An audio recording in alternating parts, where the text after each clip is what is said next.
Hi, this is Michael with Gulf and Bay Divers. We're here at an island packet here in the yard.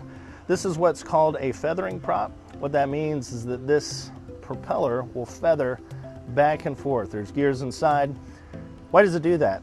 Well, when it's under sail, you want it to be the least amount of drag possible. So it'll go into this position so the water can just flow straight over.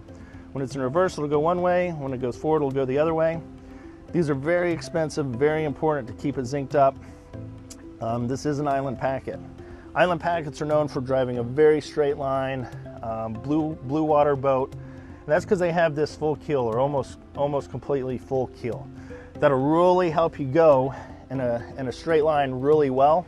The thing that if you're used to a fin keel boat, is a bit of a learning curve, is that it won't turn on a dime, especially in the marina. So sometimes you have to use what's called prop walk, where you use the prop wash just from putting the propeller in gear to just move the backside to one side or another. There's a little bit of learning curve with that. We do have several captains we recommend if somebody's going to a fuller keel boat, where we recommend just a day of training where you just park it in the slip, go out, do it again, go out, do it again. These are really popular for blue water boats because they have the mud guard here, very strong and protected.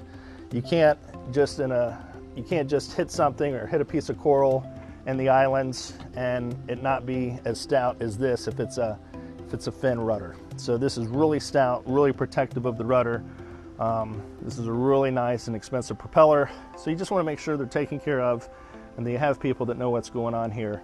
We not only want to clean the propeller off, but we want to make sure that the barnacle feet and the calcium deposits can get in here, allow this to turn and spin effectively without harming the propeller.